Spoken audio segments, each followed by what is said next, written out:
네, 안녕하세요. 강한뇌 교실의 담임 선생님 한의사 강민구입니다. 반갑습니다.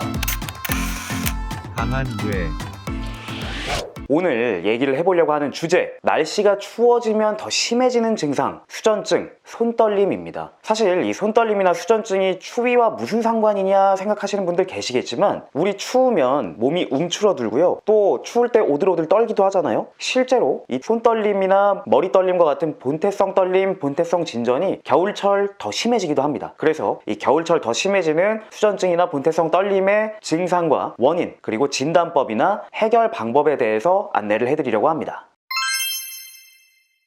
이 손떨림을 비롯한 진전증은요, 여러 요인이 복합적으로 작용해서 나타나게 되는데요, 근육 긴장도 그 중에 한 요인이 될 수 있습니다. 그렇기 때문에 추운 날씨는 근육 긴장도를 높여 진전증을 더 심하게 만들기도 하고, 오들오들 떨다 보면 떨림증이 실제로 더 심해지기도 합니다. 그래서 떨림증이 있는 분들은 가을, 겨울철 이렇게 추운 날씨에는 방한에도 꼭 신경을 쓰셔야 됩니다. 떨림에도 종류가 있습니다. 이 종류라 함은 떨림의 양상이나 떨림이 나타나는 상황, 시기 이런 것들을 보고 우리가 파악을 하게 되는데요, 예를 들면 안정시 떨림이라는 게 있습니다. 사실 이 떨림을 경험하시는 분들, 특히 젊은 층 분들은 우리가 뭐 글씨를 쓰거나 아니면 젓가락질을 하거나 술을 따르고 맞거나 차를 드시거나 이런 특정 동작이나 작업을 할 때의 떨림을 느끼시기 때문에 안정시 떨림이라는 게 뭔지 이해하기가 좀 어려우실 수도 있는데요, 안정시 떨림은 파킨슨병에서 가장 많이 나타납니다. 즉, 등을 어딘가에 기대거나 팔을 어딘가에 대고 움직이지 않고 힘을 빼고 있을 때에도 떨림이 계속 나타나는, 이거를 안정시 떨림이라고 합니다. 또 의도성 떨림이라고 하는 것도 있는데요, 이럴 경우에는 손해에 문제가 있을 때 나타나는데, 저희가 떨림 환자분들을 진료할 때에 해보는 동작 중에서 떨림 환자분들에게 제가 손가락을 가리키고 있고 떨림 환자분들께서 손이 제 손으로 이렇게 향해 오게끔 맞출 수 있게끔 해봅니다. 그러면 이 오시는 동안에는 떨림이 없는데, 여기 이제 가까이 와서 정교하게 맞춰야 될 때 이때 떨림이 나타나는 경우들이 있거든요. 이 정교하게 뭔가를 잡으려고 할 때 이걸 의도성 떨림, 의도성 진전이라고 하고, 손해에 문제가 있을 때 나타날 수 있는 증상입니다. 자, 그렇다면 떨림을 진단할 때는 어떻게 할까요? 앞서 말했듯이 본태성 떨림, 본태성 진전과 같이 특별한 원인이 없이 나타나는 떨림을 진단하기 위해서는 다른 떨림을 유발할 만한 질환이 없어야 합니다. 앞서 말씀드렸던 파킨슨병이나 손해의 문제 등 다른 질환이 없는지 일단 먼저 선별을 할 필요가 있겠고요. 사실 이 떨림의 양상을 통해서 의도성 떨림인지 활동성 떨림인지 혹은 안정시의 떨림인지 이런 것들을 통해서 먼저 선별, 스크리닝을 하고, 그 이후에 추가적인 질환을 확인하기 위한 진단이 필요하다면 영상 진단으로 확인을 할 수가 있겠습니다. 하지만 이러한 부분이 배제가 되고 환자의 나이나 떨림의 양상 같은 것들을 봤을 때 본태성 떨림이 유력하다라고 보여진다면 본태성 떨림으로 생각을 하고 그에 관련한 진단을 하게 되는데요, 환자분들의 병력을 청취하기 위해서는 설문지를 활용할 수도 있는데, 떨림증의 경우에는 HPTRS라고 하는 설문지를 사용하기도 합니다. HPTRS는 이런 문항으로 구성이 되어 있고요,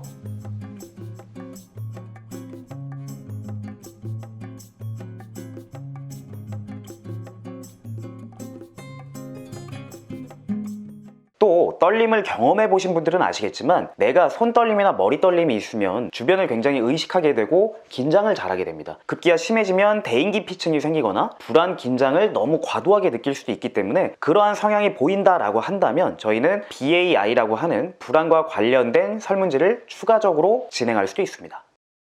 또 환자분들이 긴장도가 높아져 있거나 자율신경의 문제, 스트레스의 문제가 없는지도 확인을 하기 위해서 스트레스 검사, HRV라고 하는 검사를 진행할 수도 있고요. 자, 떨림의 원인에 대해서도 얘기를 해보겠습니다. 본태성 떨림의 원인은 앞서도 말씀드렸듯 여러 가지 원인이 복합적으로 작용할 수가 있습니다. 떨림증은요, 유전적인 요인이 분명히 작용하는 증상입니다. 그래서 가족력도 우리가 체크를 해야 되겠고요, 날씨가 추워지면 심해지는 경우도 있고, 피로감을 느껴지면 심해지는 경우도 있고요, 자세나 체형에 따라서도 달라질 수 있듯이 근골격계적인 원인도 문제가 될 수 있습니다. 또 신경학적 요인이나 불안, 긴장 등과 같은 심리적인 요인 등이 복합적으로 작용을 해서 떨림 증상과 관련되어 나타나는 것입니다. 복합적으로 작용을 하게 되는 건데요, 본태성 떨림은 이 중에서도 심리적인 요인과 상당히 연관이 깊습니다. 그래서 이렇게 본태성 진전, 수전증으로 병원을 찾으면 1차적으로 선택되는 치료제가 프라프로놀롤, 상품명으로는 인데놀로 알려져 있는 약입니다. 이 약을 처방을 받고 인대노를 복용했을 때 증상이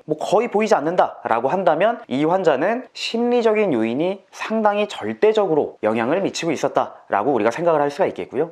이럴 때에는 심리적인 증상에 대한 치료와 관리가 이루어진다면 손떨림이나 수전증 역시 아주 극적으로 호전될 수가 있겠죠. 그래서 이러한 환자들은요, 긴장이나 불안을 느끼는 상황을 알고 이에 대한 대처를 하면 수전증 역시 굉장히 좋아질 수 있습니다. 하지만 이 인대노를 복용했음에도 불구하고 떨림이 크게 호전되지 않는다라고 하는 분들은요, 근골격계적인 접근이 굉장히 도움이 될 수 있습니다. 한의원에서는 이러한 환자분들에게 침치료나 추나요법, 부항요법이나 약침요법들을 적극적으로 활용을 하는데요. 수전증 환자를 보았을 때는요, 일단 목이나 어깨의 근육 긴장도를 보는 게 굉장히 중요합니다. 목에서는 이 목 앞에 있는 근육, 흉쇄유돌근이라고 하는 옆으로 돌렸을 때 이렇게 힘을 주면 튀어나오는 흉쇄요들근, 그리고 목 앞쪽에 안쪽에 위치해 있는 사각근, 목 뒤쪽으로 어깨까지 굉장히 크게 붙어있는 승모근, 이런 목, 어깨의 근육들, 그리고 위팔의 근육, 삼각근이라고 하는 어깨 근육, 그리고 이두근, 팔 뒤에 삼두근, 이런 근육들도 있고요. 가장 중요한 건 전완근이라고 부르죠. 아랫팔에 있는 근육들, 이러한 근육들의 상태도 굉장히 중요합니다. 또 어깨를 둘러싸고 있는 회전근개라고 하는 근육들의 상태 역시 손떨림에 영향을 줄 수 있고, 또 회전근개는 우리 몸의 체형, 라운드 숄더와도 굉장히 밀접한 연관이 있죠. 또 그리고 최근에 제가 환자분들을 치료하면서 굉장히 큰 반응을 보았던 부위도 있는데, 쇄골 아래쪽에 근육을 풀어줌으로써 손떨림을 완화하는 데 도움이 될 수 있습니다. 그래서 제가 이 부위는 치료로도 많이 활용을 하고 환자분들에게 지압을 하시게끔도 안내를 해드리곤 하는데요. 그렇다면 떨림을 줄여주는 방법에 대해서도 안내를 해드리겠습니다. 방금 말씀드렸던 것처럼 쇄골 아래쪽을 지압해주는 것도 굉장히 도움이 돼요. 쇄골은 목 앞쪽에 볼록 튀어나와 있는 뼈, 금방 찾으실 수가 있죠. 이 쇄골을 타고 내려와서 쇄골 뼈 라인을 따라서 아래쪽을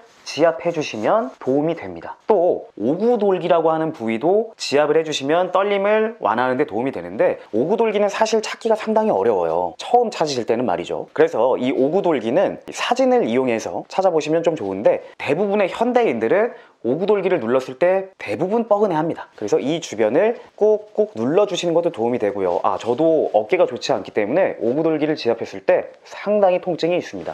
또 손떨림이 주된 분들은 전완근을 풀어주시는 것도 굉장히 좋은데요. 전완근 중에서도요, 우리 이렇게 손을 손등 쪽으로 올리면 이 팔 위쪽에 올라오는 부위가 있습니다. 여기를 이제 펴는 근육이기 때문에 신근이라고 하고요. 손을 손바닥 쪽으로 내려주시면 손 아래에서 불뚝 솟아오르는 근육이 있습니다. 여기를 이제 굴근이라고 합니다. 신근과 굴근인데 여기를 합쳐서 이제 전완근이라고 부르는 거거든요.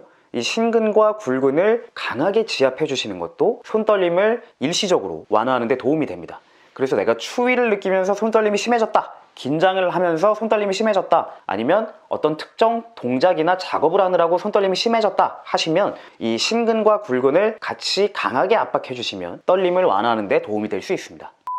앞서 말씀드렸던 이 지압법들을 활용하는 것도 좋지만요, 사실 궁극적으로는 떨림을 완화하고 개선하는 게 굉장히 중요합니다. 환자분들의 나이가 젊거나 증상이 나타난 지 얼마 안 되셨거나 다른 원인 질환이 없다면 수전증, 본태성 진전을 한의원에서 도움받으실 수 있다는 것, 이것도 기억해 주시면 좋겠습니다. 지금까지 말씀드린 내용이 도움이 되셨다면 좋아요, 댓글, 알림 설정, 구독 부탁드리겠습니다.